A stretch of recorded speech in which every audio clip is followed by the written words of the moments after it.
Dan biasanya kan kalau bawaan dari pabrik modelnya seperti ini. Nah, nanti akan kita ganti menggunakan model seperti ini, model ulir.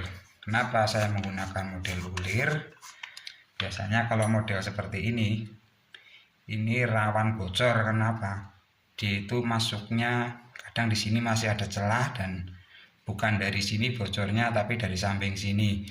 Tapi kalau menggunakannya model ulir seperti ini, insya Allah lebih aman karena dia bisa kita kencangkan sesuai dengan apa yang tebalnya bodinya ini.